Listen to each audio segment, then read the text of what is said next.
आज हमारे साथ हिंदुस्तान के जाने माने मराठी रंगमंच का सबसे जाना पहचाना सुप्रसिद्ध चेहरा शरद पोंक्षे साहब मुंबई से लाइव हैं।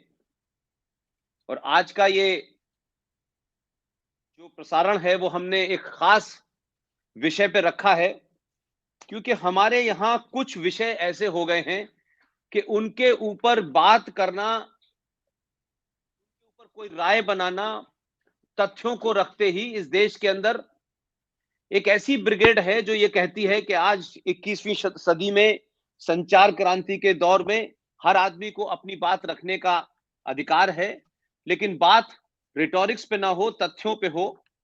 इसलिए हम 1948 से लेके आज जनवरी 2022 हो गई और जनवरी की 30 तारीख को दिन के 11 बजे बचपन से लेके आज तक एक सायरन होता है, 2 मिनट का मौन रखा जाता है और ये बताया जाता है कि गांधी जी की आज एक किसी हिंदूवादी आदमी ने हत्या कर दी थी। और ये सुनते सुनते हम लोग बड़े हो गए। और आज के दौर में जब मैं समझता हूं कि इंफॉर्मेशन के ऊपर किसी का दबाव नहीं है, किसी का बस नहीं है, कोई रोक टोक नहीं है, तो हजारों ऐसी चीजें, हजारों ऐसी किताबें, हजारों ऐसे तथ्य कि जो दूसरा पक्ष है उसकी भी बात कहीं ना कहीं आ रही है। लेकिन एक तरफ विडंबना यह है कि जैसे ही आप महात्मा गांधी, जो उनकी हत्या हुई, कोई कहता है उनका वध हुआ, उस पर अलग अलग राय है, ये लोगों को आजादी है कि वो अपनी बात कैसे रखें। लेकिन ये एक सच है कि उनकी हत्या हुई, उनका निधन हुआ, किसी ने क्यों मारा, कैसे मारा, इस पे चर्चा बाद में करेंगे। लेकिन ये अपनी जगह सच है कि एक सभ्य समाज में किसी किस्म की हत्या, उसका कोई जस्टिफिकेशन नहीं हो सकता। दंगा हो, कोई राइटिंग सिचुएशन हो गई हो, उसमें लोग मर जाते हैं, लेकिन एक नॉर्मल हालात में कोई हत्या हो तो उस हत्या के जो भी नियम थे, चाहे वो अंग्रेजों के बनाए नियम थे, क्योंकि 1948 में भारत का संविधान तो लागू हुआ नहीं था। और रेयर ऑफ रेयर्स का जो बार बार हमसे कहा जाता है कि जो फांसी की सजा होती है वो रेयरेस्ट केसेस में दी जाती है। तो इस स्टेट कब किस चीज को रेयरेस्ट मान लेती है, कब किसी चीज को रेयरेस्ट नहीं मानती है। इस पृष्ठभूमि में महात्मा गांधी की हत्या हुई 30 जनवरी को, और उस हत्या के बाद में जो भी कुछ हुआ मैं उस पर नहीं जाना चाहता। लेकिन आज भी इतने लंबे समय के बाद शरद भाई, हमारे देश में हत्या करने वाले आदमी पे जब भी चर्चा होती है तो लोग जो चर्चा करने वाले होते हैं उनको फौरन लेबल कर देते हैं। ये हिंदू फेनेटिक हैं, ये गांधी के हत्यारे हैं, ये गांधी को प्रमोट करने वाले लोग हैं, ये गॉडसे के लोग हैं। तो ये हमारे यहाँ एक तरीके का, मैं समझता हूं कि एक नैरेटिव क्रिएट कर लिया गया है कि कभी उस पर बात ही ना हो। और ये उस समय हो रहा है इस देश में, जिस समय इस देश में बुरहान वानी एक आतंकवादी के ऊपर यह होता है कि उसको अपना पक्ष रखना चाहिए, और इतनी भयानक होने के बावजूद भी सजा मिलने में सालों लग जाते हैं। हमने याकूब मेनन को देखा, इतना लंबा समय लग गया। हमने बहुत सारे लोगों को देखा, सालों साल रहे जेल में। लेकिन क्या वजह है कि गांधी जी की जिस शख्स ने हत्या की, उस आदमी ने, आप सोचिए कि 30 जनवरी 1948 को हत्या होती है और चंद महीनों के अंदर 15 नवंबर 1949 में अंबाला जेल में नाथूराम गॉडसे को फांसी की सजा हो जाती है। यहां तक एक पक्ष है। दूसरा पक्ष यह है कि आखिर केस को 1948 तक इस देश में संचार थी, सारी चीजें थी, ऐसा नहीं था कि कुछ चीजें नहीं थी। क्या वजह है कि एक आदमी को आपने फांसी दी, उसने फांसी एक्सेप्ट की, फांसी से वो चढ़ गया। उस आदमी का ना पहले कोई क्रिमिनल रिकॉर्ड था, ना बाद में कोई क्रिमिनल रिकॉर्ड था। लेकिन क्या उस आदमी ने कोर्ट की प्रोसीडिंग्स में क्या बोला, जब सब कुछ था, तो उस पर बैन क्यों लगाया गया? मैंने गांधी की हत्या क्यों की, इस पे बैन क्यों लगाया गया? वाई आई असैसिनेटेड महात्मा गांधी, उस पे बैन क्यों लगाया गया? आज इतना लंबा समय है, लोग पढ़ेंगे, सुनेंगे, जानेंगे, जो राय बना सकते हैं बनाएंगे। लिहाजा इस बीच में एक किताब भी मुझे पढ़ने को मिली, may it please your honour, Nathuram Godse की किताब है। इसमें वो तमाम चीजें हैं, कौन कौन एक्यूज था, कैसे था। शरद भाई, मेरा आपसे सवाल नहीं है, मैं चाहता हूं इस पे आपने मैं समझता हूं कि आप देश में पहले ऐसे रंगमंच के कलाकार होंगे कि अपने जीवन के 20 साल, और मुझे जहां तक आपकी इंफॉर्मेशन है वो ये है कि 1998 से लेकर के 2018 तक आपने कोई 1100 शो किए हैं नाथूराम गॉडसे को लेकर। इतने समय में तो मैं समझता हूं कि जिस जिस ईमानदारी के साथ, जिस लगन के साथ आप चरित्र को जीते हैं, मैंने भी आपके कुछ नाटक देखे हैं, उससे कभी-कभी ऐसा लगता है कि आदमी जो लंबे समय तक किसी कैरेक्टर के बारे में करता है, तो उसके अंदर उस कैरेक्टर जैसी चीजें आ जाती हैं। उसकी ज़बान साफ हो जाती है, वो अटकता नहीं, वो एक उसकी उसकी लाइफ़स्टाइल बन जाती है। ऑलमोस्ट 1100 शो 20 साल में शरद पोंक्षे जी ने किए हैं। ऐसे शख्स के पास नाथूराम गॉडसे के जीवन का कोई सा भी आयाम ले लीजिए, सारे आयामों को पढ़ा होगा, उनको जिया होगा, बारीकी से समझा होगा और उसके बाद फिर चरितार्थ किया होगा। इसलिए शरद पोंक्षे जी न सिर्फ मेरे मित्र हैं, बड़े भाई हैं, और मैं उनका बड़ा शुक्रगुजार हूं कि वो लगातार किसी न किसी प्रोजेक्ट में रहते हैं। लेकिन आज मैंने उनसे इसलिए रिक्वेस्ट की थी कि उनके मुंह से उनके जो तथ्य हैं, उनका जो प्रेजेंटेशन होगा, वो किसी एक्स पार्टी, वाई पार्टी, किसी एक को बचाने, किसी किसी को छुपाने का नहीं है, बल्कि वो उस दौर की वो तमाम वो घटनाएं बताना चाहते हैं। और मैं भी चाहता हूं कि 21वीं सदी का युवा भारत में ये जाने कि अगर इस देश में महात्मा गांधी की हत्या को लेकर के एक हिंदूवादी टैग लगाया जाता है, हिंदूवादी फोर्सेस का टैग लगाया जाता है, तमाम सारी बातें हैं, अगर जो भी हो वो बाहर आनी चाहिए, लोग उसको पढ़ें, समझें। क्योंकि हमारे यहां तो मैं समझता हूं चार्ल्स शोभराज की भी लोगों ने ऑटोबायोग्राफी लिख दी है। अब चार्ल्स शोभराज कोई महान आदमी तो था नहीं, लेकिन ऐसी चीजें को ग्लोरीफाई किया जाता है, और जो चीजें सच में सामने हैं उसमें उसके बयान, उसकी किताब, उसका कोई स्टेटमेंट नहीं आया जाता। इसलिए आज शरद पोंक्षे जी, मैं बहुत खुश हूं कि 30 जनवरी को आपने समय निकाला। मैं चाहता हूं कि जो भी तथ्य है, मैं कोई सवाल नहीं करूंगा क्योंकि मेरे पास सवाल ही नहीं है। सवाल तो देश ने कर रखा है पिछले 70-80 साल से। उन सवालों का जवाब तथ्यों के साथ आप देना चाहते हैं। आप वी सपोर्ट पुष्पेंद्र से चैनल पे आए, इसके लिए भी आपका बहुत-बहुत शुक्रिया। पोंक्षे साहब, अपनी बात रखें आप। नमस्कार। सबसे पहले सबको नमस्कार। आज 30 जनवरी शाम को 5:15 बजे महात्मा गांधी जी की हत्या की गई। मैं सबसे पहले महात्मा गांधी जी को प्रणाम करता हूं। वो महान थे, महान रहेंगे, इसमें कोई शंका नहीं है। ये सभी लोग महान हैं। लोकमान्य तिलक हो, सावरकर जी हो, सरदार वल्लभ भाई पटेल हो, महात्मा गांधी हो, सभी लोग बहुत ही महान लोग हैं। लेकिन वो भगवान नहीं है। वो बहुत बड़े, बहुत महान इंसान है। और जब आदमी इंसान होता है तब कुछ ना कुछ कमियां तो उसमें रहती ही है। और कभी कभी बड़े इंसानों की छोटी कमियां देश को बड़े पैमाने में भुगतनी पड़ती है। आज नथुराम गोडसे की बात सुनने के लिए कोई तैयार नहीं है। मैंने नाटक किया, इतना विरोध, और मुझे बहुत ताज्जुब होता है कि अहिंसावादी गांधी जी को अपना गुरु मानने वाले हर अहिंसक ने मेरे नाटक के दरमियान हिंसा का एक भी मार्ग नहीं छोड़ा।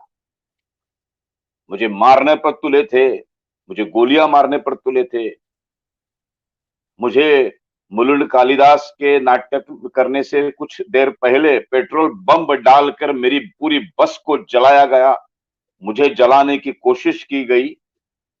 जो जो बन सकता है वो उन्होंने किया, और उसके बावजूद भी मैंने 20 साल में 1100 शोज पूरे किए। कभी भी एक भी शो मैंने रद्द नहीं किया, कैंसिल नहीं किया। आज मैं एक शुरुआत में नथुराम गोडसे की ही एक लिखी हुई कविता मैं पढ़कर इसकी शुरुआत करना चाहता हूं। यदि देशभक्ति पाप है तो मैंने पाप किया है।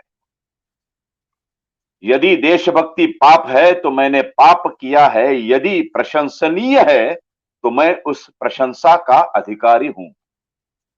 मुझे विश्वास है कि मनुष्य द्वारा स्थापित न्यायालय के ऊपर अगर कोई एक न्यायालय है तो उसमें मेरे काम को अपराधी नहीं समझा जाएगा।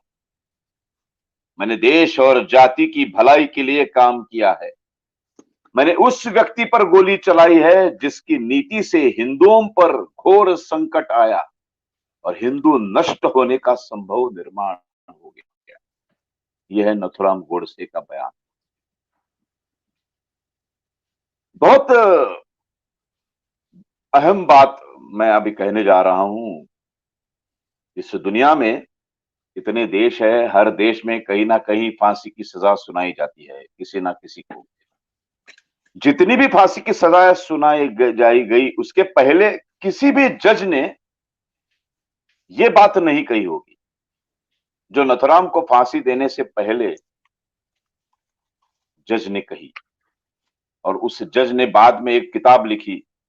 जज का नाम है खोसला साहब।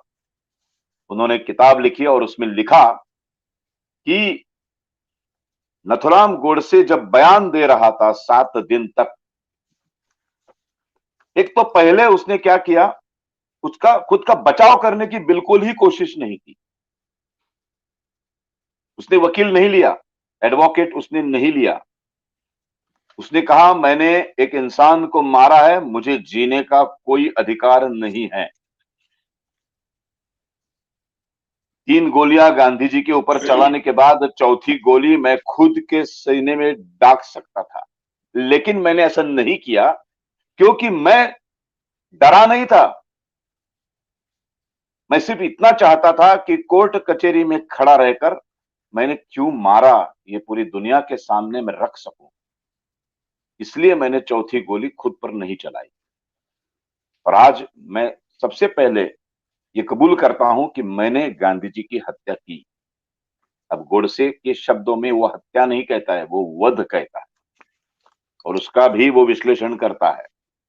हत्या और खून क्रिया एक ही दिखने में एक क्रिया होती है कि एक इंसान ने पिस्तौल पकड़कर दूसरे की हत्या की, मार डाला, तो उसको हम लोग हत्या कहते हैं, खून कहते हैं। उसके पीछे गोडसे जी का एक अपना फिलॉसफी है, इसलिए वो उसको वध कहते हैं। वध इसलिए कहते हैं कि हत्या और खून तब किया जाता है जब उसमें खुद का कुछ फायदा हो, खुद का निजी स्वार्थ जब होता है तब उसे हत्या और खून कहते हैं। अब जब खुद का कोई भी निजी स्वार्थ नहीं होता है और सिर्फ देश के लिए, समाज के हित के लिए अगर वो किसी को मारता है तो उसे वध कहते हैं। और इसलिए गोडसे गांधी जी के जो मारा है गोली उसको हत्या या खून नहीं कहते हैं, वो वध कहते हैं। आज ये प्रोग्राम जो हम कर रहे हैं, पुष्पेंद्र जी और मम, सबसे पहले मैं एक बात कहना चाहता हूं, ये गोडसे का समर्थन नहीं है। हम किसी भी हत्या का समर्थन नहीं करते हैं, हम दोनों जो। लेकिन हत्या के पीछे जो कारण है वो कारण समझ लेना चाहिए। अगर ये दुनिया का सबसे बड़ा लोकतांत्रिक देश है हिंदुस्तान, और यहां कसाब को भी अपनी बात रखने का अधिकार है। कुछ साल पहले पूना में, महाराष्ट्र में जोशी अभ्यंकर खून खटला हुआ था। 2 परिवारों को, पूरे किसी 4 लड़कों ने बस निजी स्वार्थ के लिए, पैसों के लिए मार डाला था 2 परिवारों को। लगभग 12-15 लोगों को एक दोपहर में गए और पूना के बंगले में घुसे और पूरी 2 फैमिली को खत्म कर डाला। उसके ऊपर फिल्म आई और नाना पाटेकर जैसे बहुत बड़े कलाकार ने उसमें जक्कल सुतार, जो बड़ा मेन जो ये था, खूनी था, उसकी भूमिका निभाई थी। वो फिल्म थिएटर में लगी। हमारे यहां संजय दत्त की फिल्म, जिसकी वजह से उसने किया नहीं, लेकिन उसने उसको सपोर्ट किया और 93 का जो बम ब्लास्ट हुए बंबई में, उसके लिए उसको सजा हुई। उस संजय दत्त की एक फिल्म आती है संजू बाबा, और वो 200 करोड़ का बिजनेस करती है। लोग उसको चाहते हैं। उसे वो रिपोर्टर पूछती है कितनी औरतों के साथ संबंध आया, तो कुछ वो 250-300 बड़ी अभिमान के साथ कहता है। और वो हम फिल्म देखते हैं। एक भी आदमी प्रोटेस्ट करने के लिए नहीं आता, एक भी पक्ष उसको प्रोटेस्ट करने के लिए नहीं आता। कसाब के ऊपर फिल्में आती है, अफजल गुरु जिसने संसद भवन पर हमला किया उसको फांसी दी, तो जेएनयू के कोई छात्र घर घर में अफजल गुरु पैदा होगा। अफजल, तुझे जिस हम शर्मिंदा है, तुम्हारा कातिल जिंदा है, ऐसी घोषणाएं देते हैं। उसके बावजूद भी उसका जो लीडर है, जिसका नाम कन्हैया है, उसको हमारे दिल्ली में रहने वाला एक कांग्रेस पक्ष का जो लीडर खुद को समझता है, वो अपने पक्ष में शामिल करता है। इतना ही नहीं, वो लोकसभा के लिए चुनाव लड़ता है, वो हर घर शहर में जाकर डंडे पीटता है और वो शाहू फुले अंबेडकर का नाम लेता है। बहुत कमाल की बात है। और इसमें सिर्फ गोडसे का बयान हम सुनने के लिए तैयार हैं। सिर्फ गोडसे का बयान आता है तो हमें बहुत तकलीफ होती है, और उस गोडसे का जिसने बहुत खुशी खुशी फांसी के फंदे को अपने गले में डाल दिया, उसने बिल्कुल बचने की कोशिश नहीं की है। 3 गोलियां दागने के बाद वो पिस्तौल ऊपर रख के उसने बोला कि यहां कोई डॉक्टर है या पुलिस, अरेस्ट मी, मैं किसी को तकलीफ नहीं देना चाहता हूं। गांधी जी को गोली मारने से पहले उसने प्रणाम किया है, झुककर गांधी जी के पैर छूकर प्रणाम किया है। और उसके बाद गांधी जी जिनके सहारे चल रहे थे, 2 लड़कियों के सहारे, उन 2 लड़कियों को भी अलग किया, गलती से उनको ना गोली लग जाए। और उसको बाद उसने 3 गोलियां डाल दी, और 3 गोलियां डालने के बाद गांधी जैसे धारा तीर्थ हो गए। उसके बाद उसने हाथ ऊपर किया, सरेंडर हो गया वो। उसने डॉक्टर को बुलाया, कोई डॉक्टर है तो आ जाइए, मेरा चेक कीजिए, मेरा ब्लड प्रेशर नॉर्मल है, मैं बिल्कुल नॉर्मल आदमी हूं, मैंने बहुत सोच समझ कर ये काम किया है। उसका मेरे पास मृत्यु पत्र है, बहुत पढ़ना बहुत जरूरी है आज के दिन। प्लीज प्लीज प्लीज तो प्लीज मैं पढ़िए। पढ़ के दिखाता हूं। उसने मरने से पहले मृत्यु पत्र लिखा है। क्या लिखा है देखिए, ऐसा मृत्यु पत्र आज तक इस पूरी दुनिया में किसी ने नहीं लिखा होगा। प्रिय बंधो, चिरंजीव दत्तात्रेय विनायक गोडसे, मेरे बीमा के रुपये अगर आ जाएंगे तो उस रुपए का विनियोग आपके परिवार के कार्य के लिए करना। रुपए 2000 आपकी पत्नी के नाम पर, 3000 चिरंजीव गोपाल की धर्मपत्नी के नाम पर और 2000 आपके नाम पर। इस तरह से बीमा के कागजों पर मैंने रुपया मेरी मृत्यु के बाद मिलने की लिखा है, वो उसे मिलना चाहिए। मेरी उत्तर क्रिया करने का अधिकार अगर आपको मिलेगा तो आप आपकी इच्छा से किसी तरह से भी इस शुभ कार्य को समाप्त करना। लेकिन मेरी अंतिम विशेष इच्छा यही लिखता हूं। अभी यहां से उसका मृत्यु पत्र की विशेषता है। ये तो ठीक है, 2000 इसको दिया उसको दिया। अपने भारतवर्ष की सीमा रेखा सिंधु नदी है, जिसके किनारों पर वेदों की रचना प्राचीन दृष्टाओं ने की है। वो सिंधु नदी जिस शुभ दिन फिर भारतवर्ष के ध्वज की छाया में स्वच्छंदता से बहती रहेगी, उन दिनों में मेरी अस्थियों की रक्षा का कुछ छोटा सा हिस्सा उस सिंधु नदी में बहा दिया जाए। ये मेरी इच्छा सत्य सृष्टि में आने के लिए शायद और भी 1, 2, 4 पीढ़ी, जनरेशंस का समय लग जाए तो भी चिंता नहीं। उस दिन तक वो अवशेष वैसे ही रखो, और आपके जीवन में वो शुभ दिन न आए तो आपके वारिसों को ये मेरी अंतिम इच्छाएं बतलाते जाना। अगर मेरा न्यायालयीन वक्तव्य कभी सरकार बंद मुक्त करेगी तो उसके प्रकाशन का अधिकार भी मैं आपको दे रहा हूं। मैंने 101 रुपया आपको आज दिए हैं। ये 1948 का बोल रहा हूं, मैंने तो 101 और 2000 की आज कोई कीमत नहीं है। मैंने 101 रुपया आपको दिए हैं जो आप सौराष्ट्र सोमनाथ मंदिर का पुनरुद्धार हो रहा है, उसके कलश कार्य के लिए भेज देना। आपका नथुराम गोडसे, 15 नवंबर 93। ये उसका मृत्यु पत्र है। वो क्या कह रहा है? सिंधु नदी जिसकी वजह से हम हिंदुओं की पहचान है, सप्त सिंधु के तीर पर रहने वाला वो हिंदू। सिंधु नदी, सप्त सिंधु। हम हर हिंदू के घर में कोई भी मंगल विधि जब होता है, कोई भी मंगल विधि, या शादी हो या गणपति की पूजा हो या कुछ भी हो, सत्यनारायण पूजा हो, जो भी हो, हम एक मंत्र उच्चारण करते हैं। वो जो पंडित आता है वो एक मंत्र उच्चारण करता है, गंगे च यमुने चैव। देखिए, गंगे च यमुने चैव गोदावरी सरस्वती नर्मदे सिंधु कावेरी जलेस्मिन सन्निधि कुरु। ये 7 नदियां हमारे लिए बहुत विशेष प्रिय है। 7 नदियों को हम सप्त सिंधु कहते हैं और इसके तीर पर रहने वालों को हिंदू कहा जाता है। और आज जिस नदी की वजह से मुझे मेरी आइडेंटिटी मिली है, हिंदू हूं मैं, वो नदी ही आज विभाजन में पाकिस्तान चली गई। इसलिए जब तक वो सिंधु नदी फिर एक बार हिंदुस्तान के ध्वज के नीचे बहना शुरू नहीं करेगी, तब तक मेरा अस्थि कलश का कुछ हिस्सा उसमें रहने दो। ऐसे ही उसको संभालते रहो, पीढ़ियों पीढ़ियों तक संभालते रहो। और 1949 के बाद आज 2022 तक उनके घर में वो अस्थि कलश वैसे के वैसे रखा है।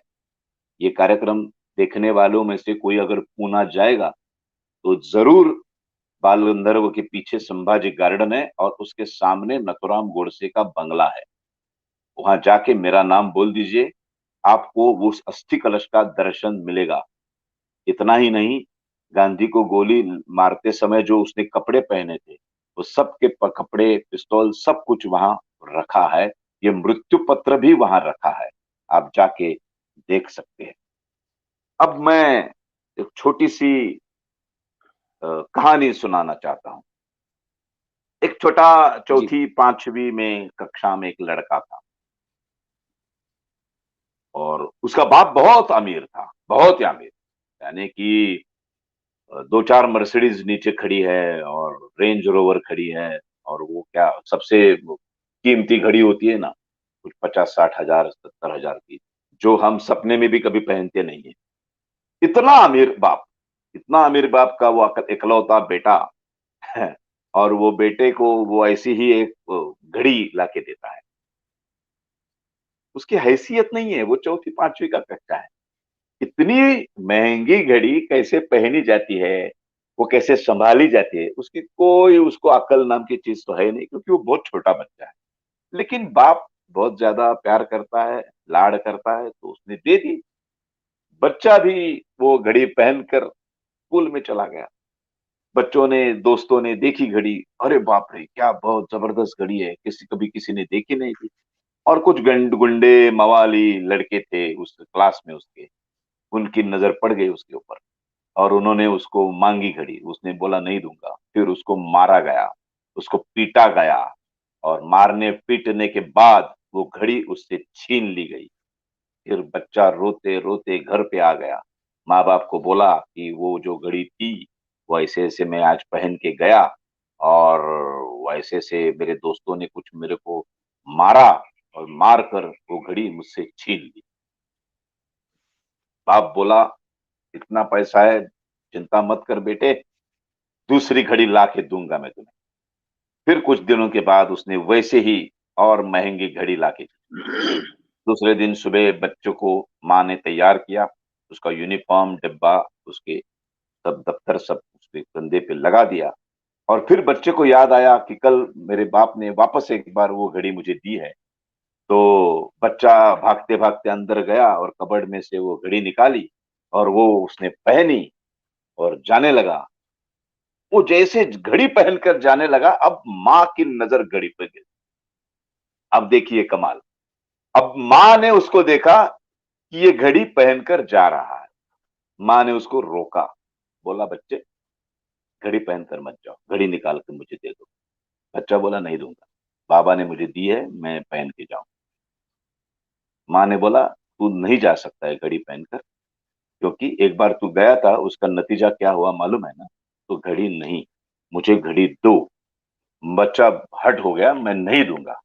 फिर माँ ने उसको मारा, पीटा और घड़ी छीन ली।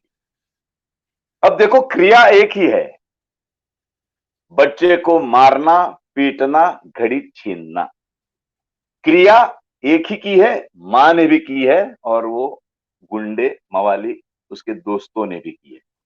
अब आप पाप किसको कहेंगे और पुण्य किसको कहेंगे? वाह, वेरी वेल क्रिया सेड, एक ही है, वेरी वेल। क्रिया एक ही है, मारना, पीटना, घड़ी छीनना। अब जो गुंडे मवाली दोस्तों ने किया है उसको हम पाप कहते हैं। अब जब माँ ने किया है तो उसको हम पुण्य कहते हैं। तो किसी भी क्रिया को एक ही दृष्टि से, एक ही नजर से देखना बहुत गलत है। वो पाप है या पुण्य है, ये कब तय किया जाता है? जब उस क्रिया के पीछे जो उद्देश्य है, किस कारण वो किया गया है, इसके ऊपर वो पाप है या पुण्य है वो देखा जाता है।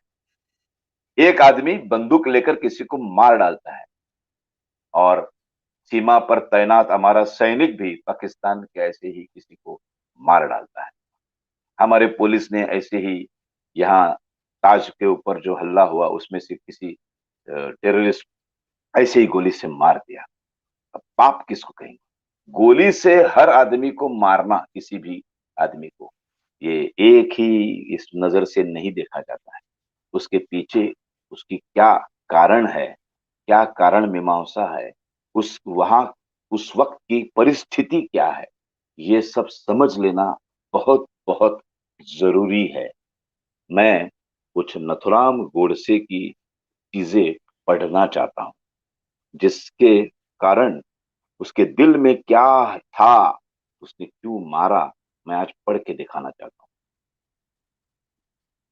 सुनिए, सुनने वाले सुनिए, और आप तय कीजिए। ये प्रोग्राम खत्म करने के बाद अगर आप बोलते हैं कि नथुराम ने गलत किया तो हमें कोई प्रॉब्लम नहीं। बिल्कुल लेकिन बिल्कुल बिल्कुल सोचो, बिल्कुल। सोचो आप क्या क्यों किया। गांधी जी भारत के इतिहास का एक अहम पन्ना है।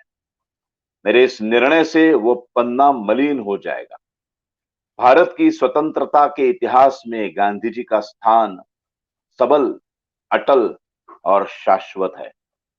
बहुत महान कार्य है उनका और उसके लिए मैं उनका बहुत आदर भी करता हूं। नतमस्तक होकर उन्हें शतशः वंदन करता हूं। ये सब नथुराम कह रहा है। उनका नाम स्वर्णाक्षरों में लिखा जाएगा और होना भी चाहिए। मैं स्वयं कुछ समय तक उनका अनुयायी रह चुका हूं। वो महान संत है। आजीवन अहिंसा का व्रत लेना निस्संदेह आसान नहीं है। उन्होंने तो व्रत लिया, पूरी दुनिया को यह अहिंसा का मंत्र दिया, किंतु अहिंसा की भी एक सीमा होती है। किसी भी बात की चरम सीमा हो जाए तो उसका परिणाम भी घातक और भयानक ही होगा। मैं भी अहिंसा को मानता हूं, पर मैं गांधी जी के अहिंसा की व्याख्या से सहमत नहीं, क्योंकि वो अहिंसा स्वयं की रक्षा को भी नकारती है। उनकी अहिंसा स्वयं की रक्षा को भी नकारती है। अपने या अपने के जीवन रक्षा करने के लिए शस्त्र उठाना हिंसा नहीं होती। खुद के अस्तित्व के लिए लड़ने को यदि वो हिंसा कहते हैं तो एक बात बताओ, खुद की रक्षा करने के लिए भी शस्त्र ना उठाकर अपने मृत्यु को आमंत्रण देना भी स्वहिंसा हुई ना।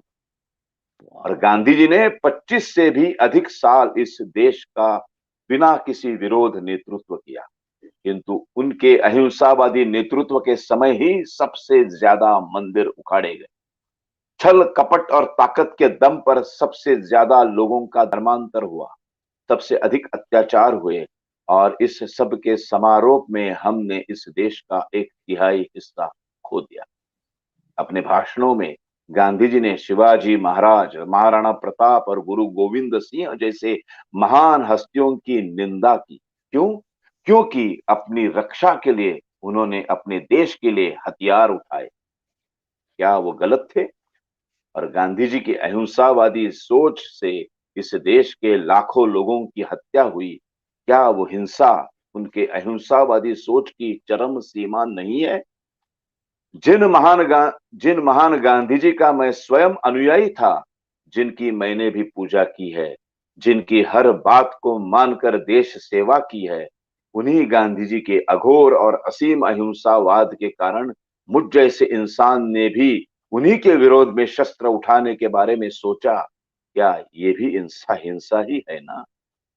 केवल गांधी जी की अहिंसा के कारण देश स्वतंत्र हुआ, ये अहिंसा, ये इतिहास में कहना ही इस देश की रक्त रंजित स्वातंत्र का अपमान होगा। गलत है। 1818 में मराठी साम्राज्य विलीन हो गया। पंजाब अब भी अपने अस्तित्व के लिए लड़ रहा था। 1847 में वो भी विलीन हो गया। 1857 का आंदोलन केवल अचानक हुआ था, किंतु उसका परिणाम देश में था। 1885 में पहली बार इंडियन नेशनल कांग्रेस की स्थापना हुई और स्वतंत्र देश की मांग हुई। तब गांधी जी इस देश में भी नहीं थे। 9 जनवरी 1915 में गांधी जी भारत आए। जब तक स्वतंत्र आंदोलन पूरे देश भर में फैल गया था, सेना के भी उठाव हो रहे थे, अंग्रेज अधिकारियों की हत्याएं हो रही थी, जैसे को तैसा उत्तर मिल रहा था, तब अंग्रेज शासन ने कई बार देश छोड़ने के बारे में सोचा था। कांग्रेस के आक्रामक नेता लोकमान्य तिलक जो सशस्त्र क्रांति के विश्वास रखते थे, 1 अगस्त 1920 उनकी मृत्यु हो गई।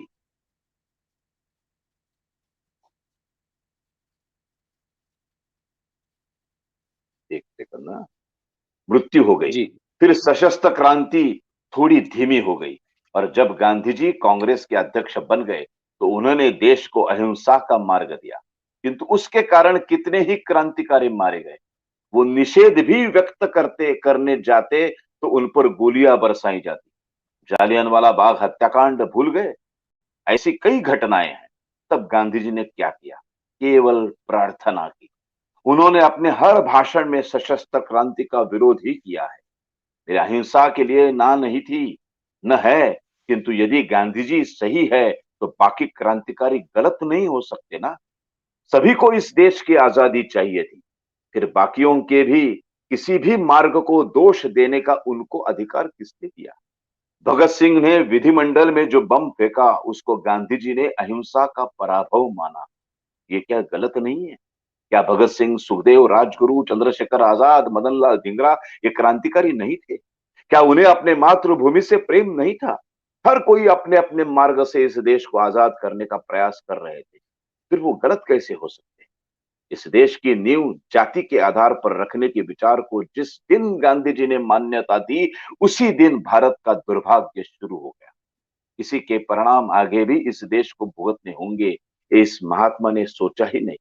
इसके कारण इस देश में दंगे हुए, भारत में हिंदू और मुसलमान अलग हुए, या यूं कहूं मुसलमान और इस्लाम को ना मानने वाले ऐसे विभाजन हुआ। और इसके बाद जो हुआ याद है, 1946 1947 से अभी तक भारत की स्वतंत्रता अहिंसा से नहीं, लाखों लोगों के रक्त बहकर आई है। पाकिस्तान से हजारों हिंदुओं को काट के भेजा गया, अत्याचार हुए, बलात्कार हुए, खून की नदियां बही और देश के टुकड़े हुए। इसलिए इतिहास में यह लिखा जाना गलत है कि केवल गांधी जी की अहिंसा के कारण इस देश को आजादी मिली। मेरा मानना तो यह है कि यदि गांधी जी अहिंसा के मार्ग पर नहीं चलते, यदि लोकमान्य तिलक की मृत्यु न होती, सुभाष बाबू यदि आजाद हिंद सेना की स्थापना के लिए भारत से बाहर न जाते, या फिर जापान के विश्व युद्ध हारने के बाद वो तुरंत भारत न आते, या चंद्रशेखर आजाद कुछ दिन और हमारे साथ होते, यदि वल्लभ भाई पटेल की बात कांग्रेस मान लेती, तो शायद शायद ये देश 1935 से पहले या 1942 में आपका ही आजाद हो आप जाता। शरद भाई, आपका आपका जो नेट है थोड़ा प्रॉब्लम कर रहा है, इसलिए अब शुरू कीजिए। वो आपका नेट गड़बड़ कर रहा था सर। वापस बोलूं? हाँ, बस मुसलमान दो और लाइन ठीक है तो इस्लाम को, बोलो। जी हाँ, दोहरान कीजिए। जी जी जी जी जी जी जी, ठीक है इस ठीक है कारण ठीक इस देश में दंगे हुए, भारत में हिंदू और मुसलमान अलग हुए, या यूं कहूं मुसलमान और इस्लाम को ना मानने वाले ऐसे विभाजन हो गए। और उसके बाद जो हुआ याद है, 1946, 1947 से अभी तक भारत की स्वतंत्रता अहिंसा से नहीं, लाखों लोगों के रक्त बहकर आई है। पाकिस्तान से हजारों हिंदुओं को काट के भेजा गया, अत्याचार हुए, बलात्कार हुए, खून की नदियां बही हैं और देश के टुकड़े हो गए। इसलिए इतिहास में यह लिखा जाना गलत है कि केवल गांधी जी की अहिंसा के कारण इस देश को आजादी मिली है।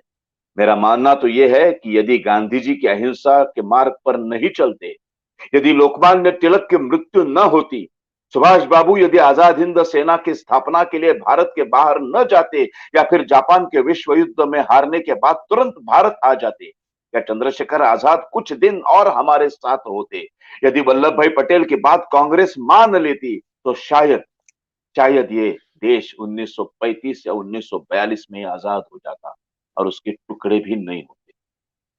यह है नथुराम गोडसे की सोच। तो पागल नहीं था, उसके माथे फिरू कहा गया। एक हिंदू माथे फिरू ने गांधी की हत्या की, ये इतिहास में पढ़ाया जाता, बहुत गलत। अच्छी बात है कि जब खोसला साहब ने लिखा है कि जब पूरी जो उसकी केस चल रही थी गांधी हत्या की, इस तो उसने खुद वकील ले लिया नहीं। जब भी सरकारी वकील साहब उसके खिलाफ जो भी आरोपी सब खड़े करते थे, उसके ऊपर उसने वकील नहीं लिया था, तो वो खुद की केस खुद लड़ रहा था। तो विद्याचरण शुक्ल और खोसला साहब उसको पूछते थे, भाई पंडित जी आपको इसके ऊपर कुछ कहना है, कुछ उल्टा सवाल पूछना है?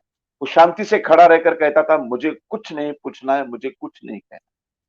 655 दिन केस चली, 655 दिन।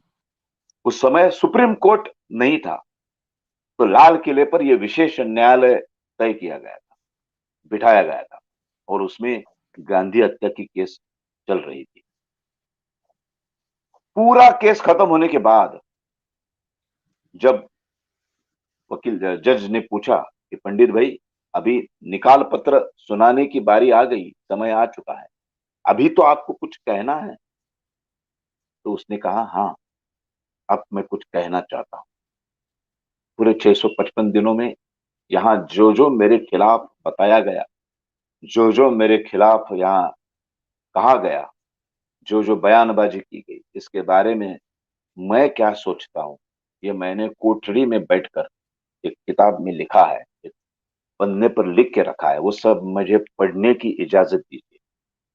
तो जज ने बोला, ठीक है, कल से इस न्यायालय में आपको आपका बयान पढ़ने की इजाजत दी जाती है। इतना ही नहीं कहा, जज साहब ने बोला, लाल किले के बाहर हजारों लोग आपके बयान सुनने के लिए खड़े हैं, तो उसके लिए माइक का इंतजाम कीजिए। पुष्पेंद्र जी ये गलत नहीं बोल रहा हूं मैं, जज साहब ने कहा है माइक, क्योंकि उनको भी स्पीकर से पता चले ये क्या बोल रहा है। और माइक का इंतजाम दूसरे दिन किया गया, और नथुराम, अभी कोई पूरा केस तो खत्म हो चुका था, अभी सिर्फ नथुराम का बयान बाकी। उसके बाद 7 दिन तक वो अपना बयान पढ़ते गए।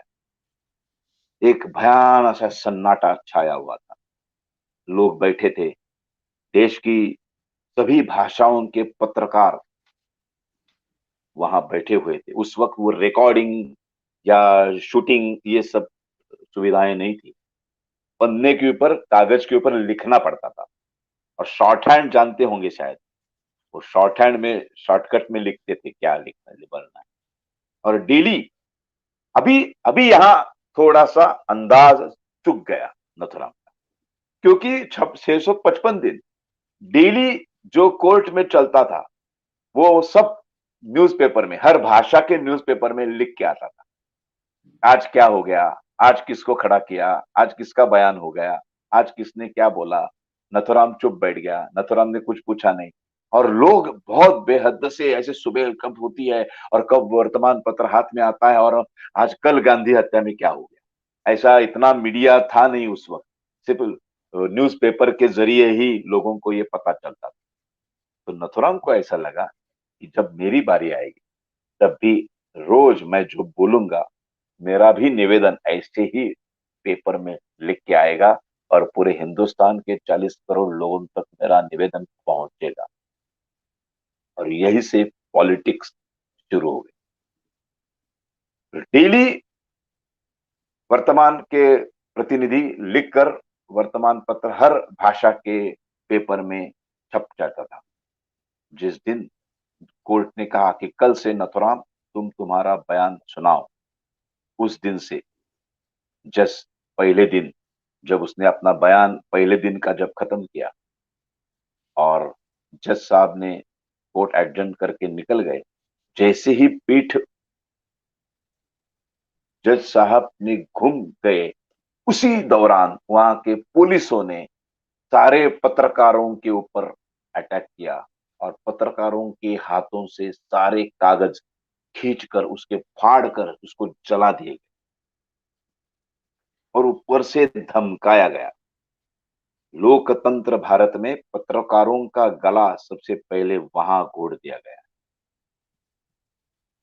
जला दिया गया और कहा गया अगर एक भी लाइन नथुराम की छपाई छापी आपने पेपर में आपके, तो उसके परिणाम बहुत खतरनाक होंगे, इसके परिणाम आपको भुगतने पड़े। और उसके बाद नथुराम का बयान की एक भी लाइन पेपर में नहीं आई 7 दिन तक। और यहां नथुराम का अंदाज चुक गया। उसको ये नहीं मालूम था, क्योंकि कोर्ट खत्म होते ही उसको लेके जाते थे कोठरी में डालते। उसको ऐसा लगता था कि शायद लोग पढ़ रहे होंगे आज मैंने क्या किया। उसको मालूम नहीं था, क्योंकि बाहर कुछ आया ही नहीं, कुछ छपके ही नहीं आए। अब मेरा सवाल यह है, क्यों? अगर गांधी जी महान है, इसी नथुराम गोडसे की एक गोली की वजह से गांधी विचार कभी खत्म नहीं हो सकते, तो नेहरू सरकार क्यों डर गई नथुराम के बयान से? क्यों क्यों और क्यों? ये सवाल का जवाब आज तक मुझे किसी ने दिया नहीं, किसी कांग्रेस वाले के पास इसका जवाब। आज भी गोडसे के ऊपर फिल्म आती है, गोडसे का बयान आता है, तो सब लोग क्यों डरते हैं? मेरा सवाल यह है कि डरते क्यों हैं?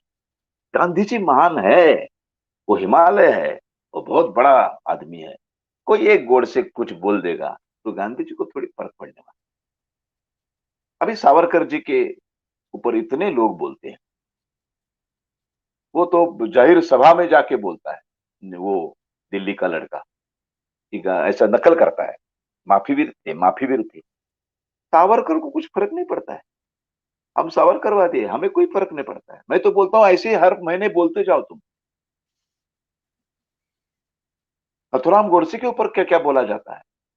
सावरकर जी की बदनामी इस देश में जितनी हुई, उतनी बदनामी ना किसी देशभक्त की दुनिया में कहीं हुई होगी। उसके बावजूद भी आज सावरकर को सुनने के लिए लोग आते हैं। सावरकर छोटे नहीं होते, उनको भारत रत्न दिया तो छोटे नहीं होते। फिर गांधी के लिए क्यों डरते हैं लोग? गांधी का गोडसे का बयान 1949 में दिया गया, आज 2022 में भी सुनने के लिए तैयार क्यों नहीं है? सुनने के लिए आगे की पीढ़ी तैयार है, लेकिन कांग्रेस वाले क्यों डरते हैं? क्या है उसमें ऐसा छुपा हुआ? क्या है? क्यों क्यों उसने एक आदमी, जिस एक दोस्त का बयान है उस केस में, एक दोस्त को ऐसा खड़े किया जो उसका कई जमाने में एक रूम पार्टनर हुआ करता था। उसको पूछा कि तुम्हारे साथ वो रूम पार्टनर था, तब भी ऐसे ही था क्या वो? तो उसने बोला मुझे तो ताज्जुब हो रहा है, जब से मुझे पता चला कि मेरे दोस्त ने गांधी जी की हत्या की, तो मुझे ताज्जुब हो रहा है, मैं सोया नहीं यार, कैसे एक आदमी कर सकता है? उसने कोर्ट में एक उसका किस्सा सुनाया कि दोनों एक दिन रात में उस रूम में सोए थे और कुछ काट रहा था पीछे से। तो रात को लाइट लगाई और देखा तो चद्दर के नीचे कुछ खटमल थे। तो साला खटमल काट रहा है। तो दोस्त बोला यार इसको मार डालते हैं, रात खराब कर दी, नींद की वाट लगाई इसने। तो नथुराम बोला पागल, उसका धर्म है वो, इंसान को काट के जीना ये खटमल का धर्म है, उसको मारने का नहीं। हम करते हैं, काम करते हैं, पूरी चद्दर उठाते हैं और बाथरूम में जाके पानी के नीचे छोड़ देते हैं उसको। और जो आदमी खटमल मारने के भी विरोध में था, वो अचानक एक महात्मा को मारने के लिए क्यों गया? क्यों सुनना नहीं चाहेंगे हम? हमारे देश के आगे की पीढ़ी के सामने हम रखेंगे ना, ये हम तथ्य रख रहे हैं ना। उसके बावजूद उनको जो तय करना है वो करने दो। डरते क्यों हैं? नथुराम के बयान से इतना डर क्यों है? क्या है ऐसा उसमें? कितनी बातें हैं।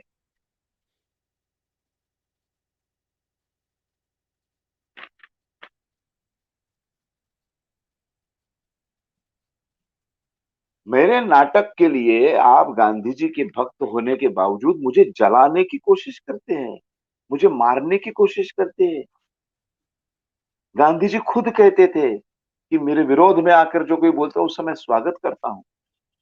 पंजाब की गलियों में नथुराम गोडसे घूम रहा था। हमारी पंजाबी हिंदू स्त्रियों के ऊपर सुरावर्दी के गुंड मवाली पठान बलात्कार कर रहे। मैं गोडसे दाद अपने गोपाल जी के साथ जाके बैठता था, सिंधु बाई के साथ में जाके बैठता था, घंटों तक उनसे बातें करता था कि क्या क्या क्या हुआ था उस जमाने में, क्या क्या हुआ था। वो कहते थे यार नथुराम जैसा इतना आदमी ही नहीं देखा हमने कभी। पूरा अंबाला जेल का हर पुलिस आरक्षक उसमें प्यार में फंस गया था, इतना प्यार करते थे लोग। जेलर रोज डेली उसके साथ आके ताश की ये खेलता था, अपना बुद्धिबल खेलता था, और खेलते खेलते बातें होती थी कि क्यों भाई कैसे हो। जब उनको 15 तारीख नवंबर की आ गई, मरने का दिन आ गया, तो उनको पूछा गया कि कल आप अभी सुबह 8 बजे की आपको फांसी देने वाले हैं, आपकी क्या तमन्ना है। तो उसने कहा एक तो सुबह नाई को बुलाओ, मैं बहुत अच्छा शेविंग करना चाहता हूँ, बाल बिल काटना चाहता हूँ। तो बोले पागल है आप मरने वाले हैं, शेविंग करके क्या करेंगे। तो नथुराम बोला मरने वाले मत बोलो, हम स्वर्गारोहण के लिए जा रहे हैं। हमने बहुत अच्छा काम किया है, मेरे देश धर्म के लिए काम किया है, मैंने मेरी जाति के लिए काम किया है, और मैं अच्छा स्वर्गारोहण करने जा रहा हूं। तो स्वर्गारोहण में जब करूंगा तो मैं शुचिर्भूत होके जाऊंगा। और क्या चाहते हैं आप? कुछ नहीं। मैं चाहता हूं जब मुझे फांसी दी जाएगी, फांसी के तख्त पर मैं जब खड़ा रहूंगा, तो मुझे अखंड हिंदुस्तान का नक्शा हाथ में हो, भगवत गीता हाथ में हो, और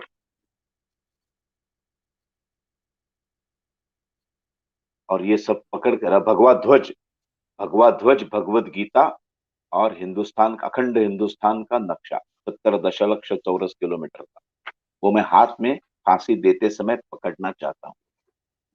सब लोग रोने लगे, ये क्या आदमी है।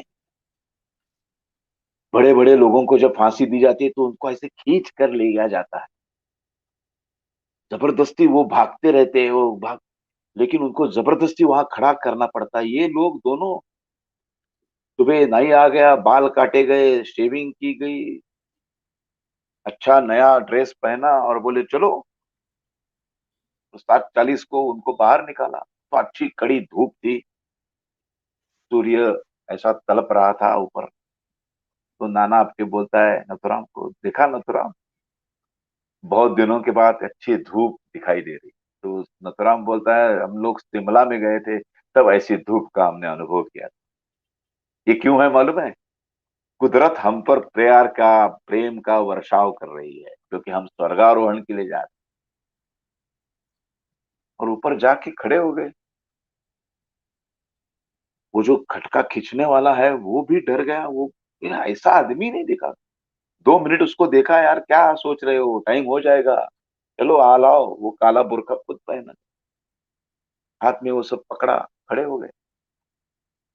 और उन्होंने नमस्ते सदा वत्सले मातृभूमि त्वया हिंदू भूमि सुखम वर्धितो हम महामंगले पुण्य भूमि त्वदर्थे पतत्वेशकायो नमस्ते नमस्ते। आरएसएस की प्रार्थना की। और फिर वो वकील घड़ी देखने लगा, करेक्ट टाइम पर वो खटका खींचा जाता है, और अखंड भारत अमर रहे, वंदे मातरम की बहुत जोर जोर से घोषणाएं शुरू कर। और 8 बजते ही फांसी दे दी गई। कभी भी फांसी देने के बाद जो नीचे की लकड़ी की फलियां ऐसी निकलती है, तो वहीं पे छोड़ के चले जाते हैं, क्योंकि कुछ देर तक वो बॉडी फड़फड़ाती रहती है। लेकिन उनके रिमार्क है उनका, जेलर का, कि नाना आप्टे की बॉडी कुछ 5-6 मिनट तक फड़फड़ाई, लेकिन नथुराम की बॉडी फड़फड़ा ही नहीं। वो जैसे ही नीचे गया वो शांत था। इसका मतलब शायद जब फांसी उतरी उसने अपनी प्राण को त्याग दिया था। फिर गोपाल गोडसे को उम्र कैद हुई। उम्र कैद होने के बाद 1964 में उनको रिहा किया गया। उसके बाद मरते दम तक जब भी पुणे छोड़ना है, पुणे से कहीं भी बाहर जाना है, तो पुणे के पुलिस स्टेशन में जाकर उनको बोलना पड़ता था कि मैं इतने दिन के लिए कहाँ जा रहा हूँ, वहां का पता देना पड़ता था। ऐसा कभी होता नहीं है ना, सजा पूरी भुगत के आए हैं।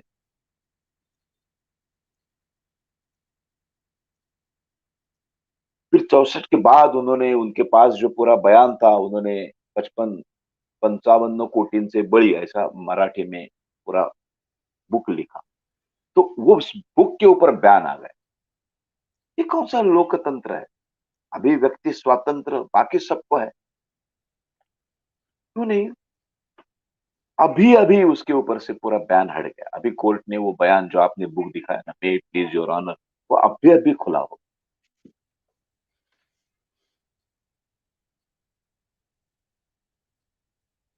क्या है ऐसा, क्यों है गोडसे ऐसा?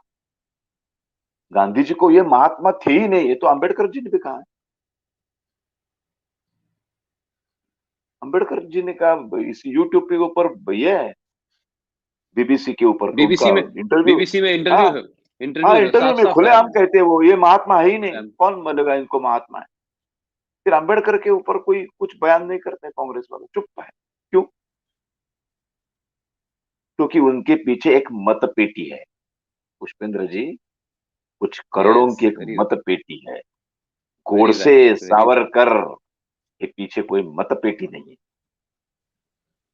वेरी वेल सैड, इतनी वेरी गंदी वेल बात सैड। है, देखिए।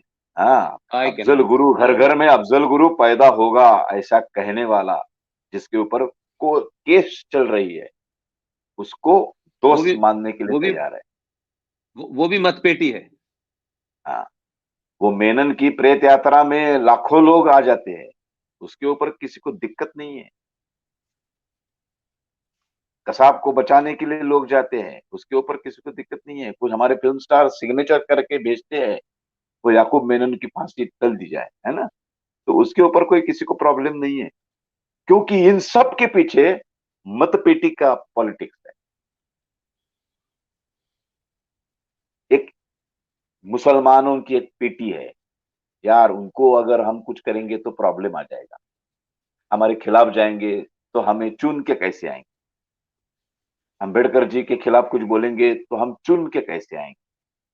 गोडसे के पीछे कोई है ही नहीं, ये तो ब्राह्मण है, सावरकर ब्राह्मण है, ये है 3%, 140 करोड़ में सिर्फ 3%।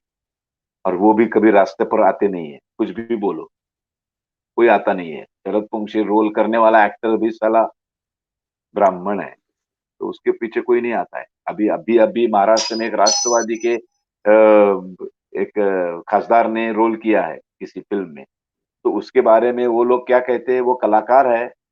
कलाकार कोई भी भूमिका कर सकता है, तो वो कभी नथुराम का समर्थन तो नहीं करता है ना।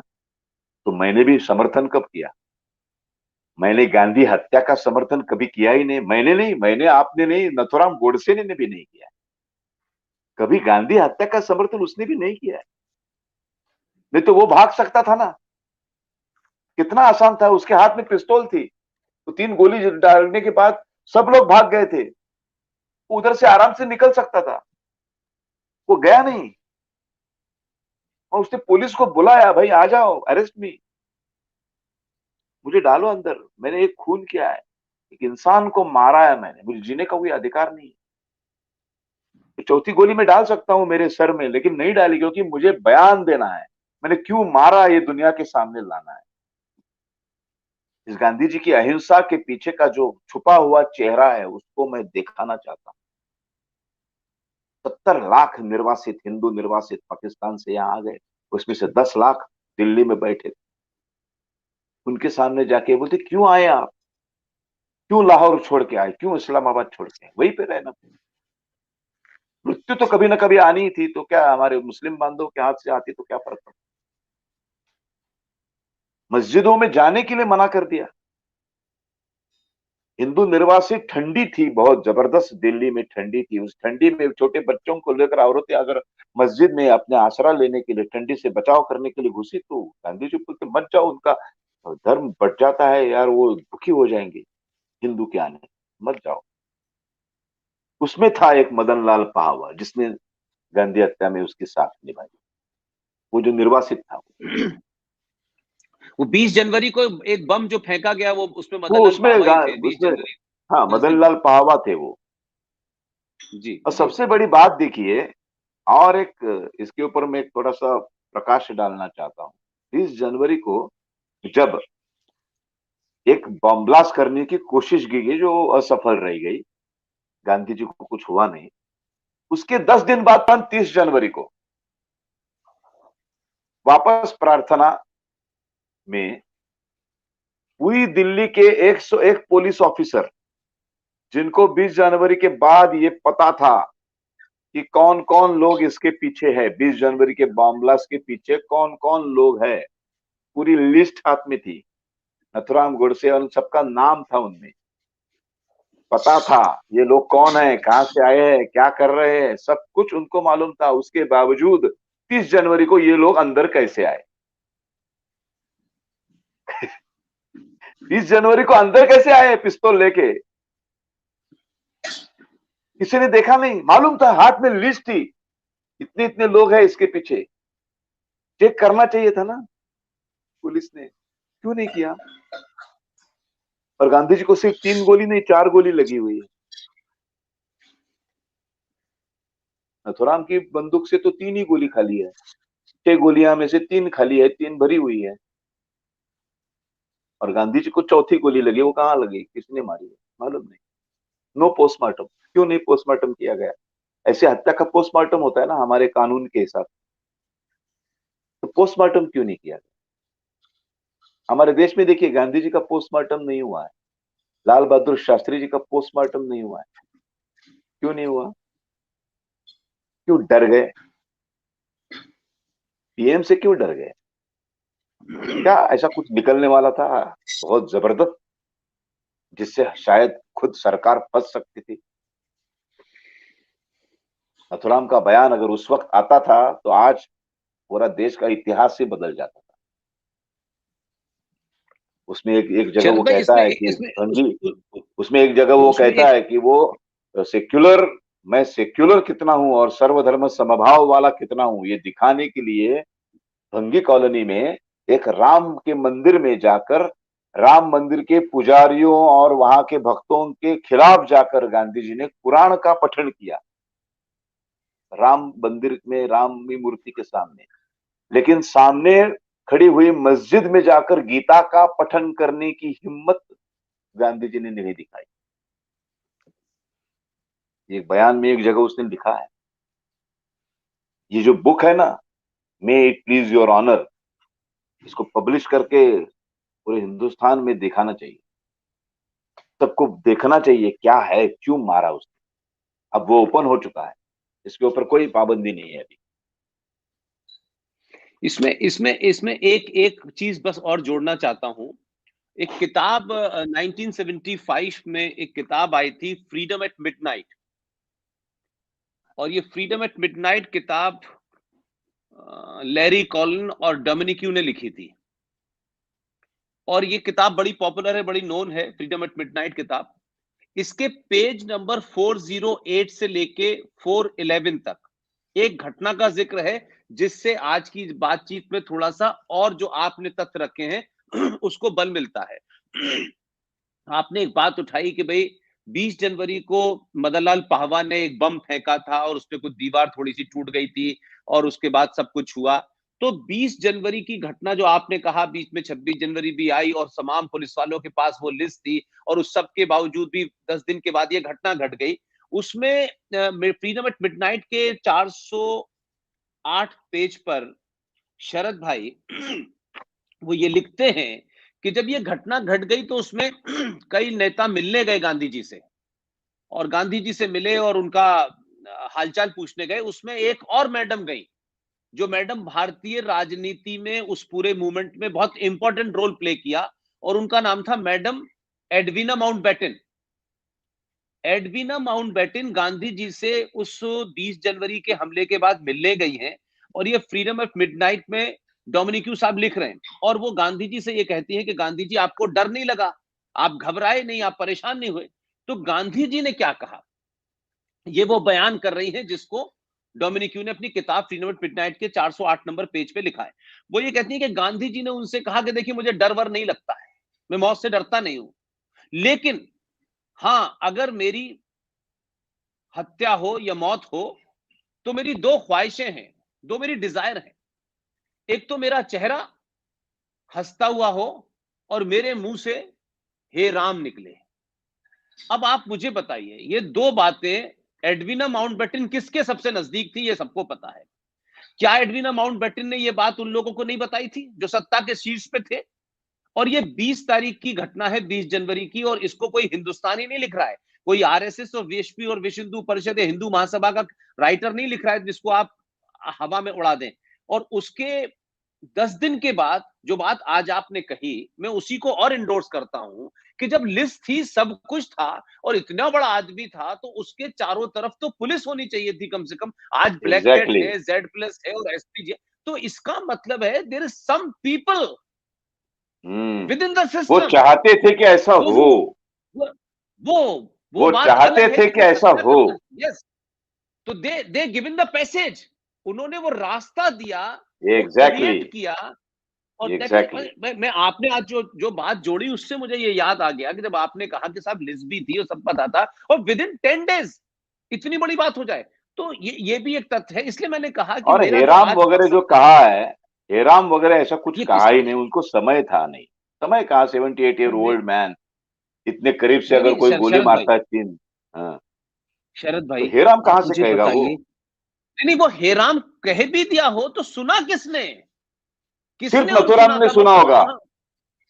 That's what सुना I'm भी होगा saying. तो सिर्फ नथुराम था उसके करीब। तो भाई नाथुराम और गोडसे को उसके बताना ऊपर चाहिए था कि उसके हेराम, उसके ऊपर नथुराम ने बहुत ही लॉजिकली कुछ बातें कही है हेराम के ऊपर। वो कहता क्या है है वो कि भी बताइए। वो हेराम कह ही नहीं सकते, क्योंकि वो राम रहीम कृष्ण करीम में फर्क कभी मानते ही नहीं थे। उसने जज के सामने कहा है कि वो राम रहीम कृष्ण करीम में फर्क कभी मानते ही नहीं थे। वो आदमी मरते समय सिर्फ राम का नाम कैसे लेगा? अगर लेना ही है तो राम और रहीम दोनों बोलेगा ना वो। और अगर एक का ही नहीं, नाम लेना है तो वो रहीम का ही बोलेगा, क्योंकि राम उनके दिल में था, रहीम मुंह पे था। क्या बात है, क्या बात है। तो इसका मतलब है कि ये हे राम की जो थ्योरी है, ये नहीं, एडविना सब माउंटबेटन घुसाड़ी के हुई है, द्वारा सब गढ़ी डाला गई। हुआ है मुंह में। वही वही वही मैंने कहा कि एडविना माउंटबेटन को ये बात उन्होंने बोली, और फिर वही हाँ, बात होती है, और 10 दिन बाद हत्या हो जाती है, वो मुस्कुराते हुए, मतलब इस whole whole whole whole concocted, मतलब टोटली एक्सपोज्ड। लेकिन मुझे मैंने बड़ी कहा ना, खुशी ये है शरद अगर भाई। वो अगर जी पोस्टमार्टम जी। अगर होता ना गांधी जी की बॉडी का, तो बहुत कुछ अलग निकलता था। जो बाद में अभी अभी इतने सालों के बाद अभी अभी मुझे ऐसे भी पता चला है, जिसके कुछ प्रूफ्स है, कि नथुराम की बंदूक से निकली गोली से गांधी मरे ही नहीं है, ऐसा भी अभी निकला। My goodness, what A conspiracy. ऐसा अभी इसमें हम अंदर घुसेंगे नहीं बहुत ज्यादा, लेकिन हाँ नहीं, वो हमारा एजेंडा वो नहीं है। लेकिन हाँ, शरद ये भाई आपने लेकिन आपने जैसे, जी, लेकिन बोले शरद बोले भाई बोले। आपने जिस तरह से बयान किया, जो आपने बयान किया है, the way you presented things ना, एकदम इसे स्टनिंग, मतलब एकदम ऐसा लगता है कि मतलब शून्य में कर दिया आपने, मतलब। और इसमें कोई भी चीज आपने अपनी तरफ से नहीं कही है, सब कुछ ऑन द नहीं नहीं, रिकॉर्ड है, फर्स्ट हैंड रिकॉर्ड है। लेकिन मैं कह रहा हूं कि इस देश में ऐसी बहुत सारी मौतों का सिलसिला आज भी हो रहा है। मैं आपको उसको कनेक्ट करना चाहता हूं। संजय गांधी की हत्या कैसे हुई आज तक पता नहीं चला। इंदिरा नहीं है। गांधी की हत्या कैसे हुई आज तक पता नहीं चला। इंदिरा गांधी के साथ जो आदमी 24 घंटे आर के धवन रहता था, आज तक उसको किसी कमीशन ने ग्रिल ही नहीं किया। उनकी अब नेचुरल ना। डेथ हो चुकी। इस देश में माधवराव सिंधिया के नए जहाज में 5 पत्रकारों के साथ डेथ हो जाती है, पता ही नहीं चला। इस देश में राजीव गांधी की हत्यारों को माफी दिला दी जाती है, उनको बचाया जाता है, वो भी पता नहीं चला। इस देश में एक परिवार की बेटी के ससुराल के सारे लोग मार दिए जाते हैं और सिर्फ वो बेट उसमें मां बचती है, सास बचती है जो विदेशी है। बाकी भाई को मार दिया। वो कोई कोई कोई अपने होटल में फांसी लटक के मर जाता है, कोई कार एक्सीडेंट में मर जाता है। इस देश में राजेश पायलट जैसे एक होम मिनिस्टर की कार पलट जाती है, आज तक उसका पता नहीं चला। तो ये जो मर्डरस सिलसिला है, ये पार्टी का मुझे लगता है शायद एक तरीका है कि सत्ता कब्जाने के लिए हत्या होना जरूरी है। इसलिए सुभाष की हत्या हुई तो जवाहर बने, और फिर उसके बाद में लाल बहादुर शास्त्री की हत्या हुई तो मैडम बनी, और मैडम की हत्या हुई तो बेटा बना, और बेटे की हत्या के बाद में अब कोई शहादत देने के लिए तैयार नहीं है, इसलिए परिवार का सदस्य कोई प्रधानमंत्री बन नहीं पा रहा है। तो ये कोई ऐसा नहीं। अच्छा, आप मुझे बताइए, राजेश पायलट का नहीं हुआ, माधवराव सिंधिया का नहीं हुआ, तो ये तो चल रहा है ना, ये तो हमारे सामने की बात है। तो आप सोचिए कि कितनी डीप रूटेड कॉन्स्पिरेसी है, और वो कितने बेहतरीन स्क्रिप्ट राइटर होंगे कि जिन्होंने ऐसी थ्योरी कहानी हाँ, लिखी है कि आज 70 सही सही सालों के बात। बावजूद भी हम लोग जो है बात कुछ सच कहते हैं तो लोग फौरन हमको टैग कर देंगे साहब ये। इसलिए हमने आपने भी शुरू में यही कहा, वही मैंने भी सिर्फ आज पोस्ट गांधी में डाला। गांधी हत्या से रिलेटेड जाते जाते एक पॉइंट मैं बहुत बताना चाहता जी हूं। जी, please please please please. Gandhi हत्या के बाद जो नथुराम का अंदाजा चुक गया, मैं बोला मैंने कि उसको लग रहा था कि आज मैं जो बयान दे रहा हूं 7 दिन तक जो पढ़ूंगा वो भी पेपर में आ रहा है और पूरी जनता पढ़ रही है, और वो हुआ नहीं। इसकी वजह से नुकसान क्या हुआ है मालूम है? आज आज हिंदुत्व बदनाम हो चुका है। आज एक हिंदू माथे फिरू ने गांधी की हत्या की, ऐसा इतिहास में पढ़ाया जाता है, अपने स्कूल के बुक्स में पढ़ाया जाता है। तो वो हिंदू माथे फिरू जानबूझ के लिखा जाता है। जब मुसलमान हत्या करता है तो हम क्या कहते हैं कि हत्यारे का कोई धर्म नहीं होता है, हाँ, आतंक का भी नहीं पता चला आज टेररिस्ट तक। का कोई धर्म नहीं होता है, लेकिन नथुराम का धर्म है। नथुराम का धर्म है, नथुराम की जात है, वो ब्राह्मण है, वो हिंदू है। तो तब से लेकर आज तक जो हिंदू धर्म का बहुत बड़ा नुकसान, और सबसे बड़ी और गलत बात जो हुई है जिसका मुझे बहुत दुख होता है कि नेहरू ने बहुत ही होशियारी से उनके खिलाफ 52 के इलेक्शन में जो सबसे बड़ा अहम कैंडिडेट था वो थे स्वातंत्रवीर सावरकर, हिंदू महासभा। और उस नेहरू जी को डर था कि ये शायद जीत के आएगा और मैं हार जाऊंगा, और ये गांधी हत्या का उनको फुलटॉस बॉल जैसे मिला, और उन्होंने सावरकर जी को जबरदस्ती गांधी हत्या में आरोपी क्रमांक 8 बनाया, और पूरी जिंदगी भर सावरकर का इतना महान कार्य के ऊपर एक काला धब्बा लग गया। वो भले निर्दोष मुक्त हो गए, लेकिन कांग्रेस वाले आज भी प्रचार करते हैं कि गांधी हत्या में सावरकर का हाथ था। ये एक्चुअली कंटेम्प्ट ऑफ कोर्ट की सजा होनी चाहिए उन्हें, जो भी ये कहता है, क्योंकि विशेष न्यायालय ने संपूर्ण निर्दोष मुक्त किया है सावरकर जी को। तो ये बहुत बड़ा नुकसान है हमारा। ये पूरी हिंदू जात बदनाम हो गई। गांधी को मारने वाले इतने मुसलमानों ने इतने लोगों को मारा है, लेकिन वहां एक मुसलमान कसाब ने मारा, एक मुसलमान अफजल गुरु ने संसद भवन पर हमला किया, ऐसा कभी नहीं आता है। देखिए, तब धर्म का कोई मायना नहीं रखता है, तब धर्म नहीं होता है। लेकिन जब कभी नथुराम का नाम आता है, जब कभी साध्वी का नाम आता है, प्रज्ञा सिंह, तब हर जगह उसके पीछे हिंदू जबरदस्ती लगाया जाता है, और हिंदुओं को हर बार बदनाम, ब्राह्मणों को बदनाम करने की एक बहुत बड़ा मौका इस हत्या की वजह से मिल गया, और वो आज तक हम लोग भुगत रहे। सावरकर जैसे इतने बड़े लोग आदमी को आज भी मोदी जैसा आदमी भी भारत रत्न देने के लिए कुचराता है, वो दे नहीं पा रहा है। पॉलिटिकली उसका कोई प्रॉब्लम है शायद, लेकिन इसकी वजह एक है, ये जो सबसे बड़ी वजह है कि सावरकर जी का नाम गांधी हत्या में लिया गया। उनको आरोपी क्रमांक 8 बनाया गया। ये बहुत और बहुत बड़ा नुकसान है इस देश का और हिंदुओं।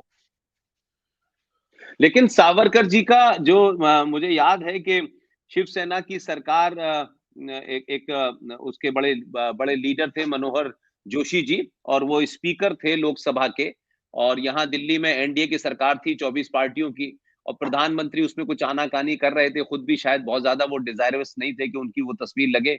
और उसके बाद में मनोहर जोशी साहब ने बाल ठाकरे जी को फोन किया कि ऐसे बोला ऐसे था। उनका नाम जो है वो नहीं हुआ, और वो शायद जितनी फोर्सफुली रखना चाहिए था अटल जी को नहीं रखा।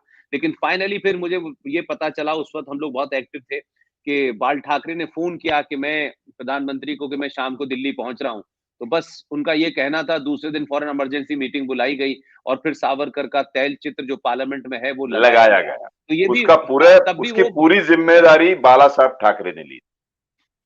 बाला साहब की वही वजह मैं से कह रहा हूँ ही कि वो हम, शायद करेक्ट, करेक्ट, आई एग्री। मतलब लेकिन आज आपकी एक बात में मुझे बहुत जान लगी, बहुत बहुत जिसे कहना चाहिए कि बड़ा आपने कम शब्दों में बात की, क्योंकि देश में चुनाव का माहौल है, कि इस देश में अंबेडकर के पीछे मतपेटी है, मुसलमानों के पीछे मतपेटी है, सावरकर और गॉडसे के पीछे मतपेटी नहीं है। ये आज के 90 करोड़ सनातनी हिंदुओं के लिए इससे बड़ी लाइन कोई कह नहीं सकता।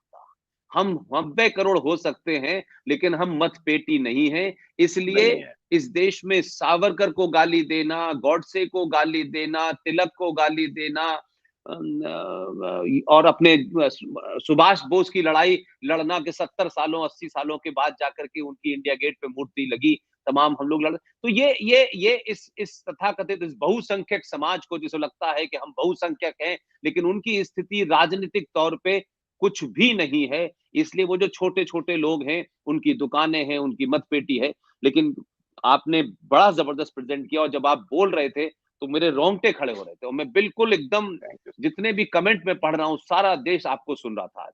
बहुत बड़ा थैंक यू सर। आपने, जिसे जिसे मैं कह सकता हूँ कि the way you presented everything, every aspect of this whole episode of Nathuram Godse, ये बड़ा उससे रखा है, और मुझे लगता है कि आने वाली पीढ़ी इसको सुनेगी, और भी बहुत सारे तथ्य आएंगे। लेकिन जो आपने जो जो स्टेटमेंट वगैरह पढ़े हैं, अगर इनकी कोई कॉपी आपके पास हो तो मुझे भेजिएगा, ताकि इन सब चीजों को कम से कम नहीं छाप सकते किताबों में, तो आज तो सोशल मीडिया है, तो जो उन्होंने कहा है वो जाना चाहिए, जो उनका बयान है वो जाना चाहिए। सरकारें बदली हैं, अब उनकी वाई आई असनेटेड किताब जो है वो अब रेलवे स्टेशन पे मिल जाती है, मिल कहीं कहीं जाती है। मिलना शुरू हुई है। तो कम से कम हम इस बात से खुश हैं कि हमने वो दौर नहीं देखा, लेकिन उस दौर की सच्चाई बताने वाले आप जैसे लोग मौजूद हैं, और आगे की जनरेशन को सच्चाई पता चले, इसके लिए हम उसको इंश्योर करें कि ये जो भी यस। आज भी संचार क्रांति के तंत्र हैं उसके माध्यम से देंगे। शरद भाई, I have no words to say thank you to you. अरे आपको नहीं ऐसा नहीं, लग रहा है मैं कि भी आपको सुनते रहे आप। नहीं, मैं भी आपका बहुत आभारी हूँ, क्योंकि क्या होता है कि मैं एक तो मराठी में ज्यादा भाषण करता हूँ और सिर्फ महाराष्ट्र तक सीमित हूँ, और मैं चाहता हूं कि आपके जरिए मैं पूरे हिंदुस्तान तक सावरकर, गोडसे और हिंदुइज्म पहुंचाने में कामयाब हो जाऊं। मैं कोशिश कर रहा हूं, मेरी हिंदी थोड़ी कमार है, लेकिन मैं नहीं कोशिश नहीं, कर क्या रहा हूं। जबरदस्त हिंदी है। नहीं नहीं, थोड़ी नहीं थोड़ी नहीं, और आपकी आप जैसी आप नहीं है। आपकी जो आवाज है ना, वो तो माय हाँ, ठीक गुडनेस, है। माय गुडनेस, क्या पावरफुल वॉइस है। आपको तो जब भी लगे शरद भाई कि आप किसी अरे विषय नहीं पे नहीं, बोलना चाहते हैं, ये सब हम जरूर लोगों ने इसीलिए कराए ताकि लोगों तक बात जाए। जब भी पहुंचे। आपके मन में कोई विषय इससे रिलेटेड आए, तो आप मुझे बताइएगा, हम लोग फिर बैठेंगे। आप आए, यस सर, आपको जरूर। बहुत बहुत थैंक धन्यवाद, यू। भगवान आपको लंबी उम्र दे, और जो थैंक आपको यू। पत्थर फेंकना चाहते हैं वो पत्थर हो जाए, मैं यही कहूंगा। देखते रहे। और आप अपना काम बेनिडरता के साथ करें, और खूब करें। और कुछ जो आपने वो बनाए हैं, अगर कुछ हिंदी में होंगे तो हम लोगों को भी दीजिए, तो हम कैसे उसको और प्रसारित कर यस, सकते हैं, ये हमारी जिम्मेदारी जरूर है, जरूर। हमारी अपनी भूमिका है। बहुत बहुत धन्यवाद, थैंक यू शरद भाई। Thank you. Thank you sir. Thank you. Thank you. Thank you, thank you, thank you sir, thank you sir.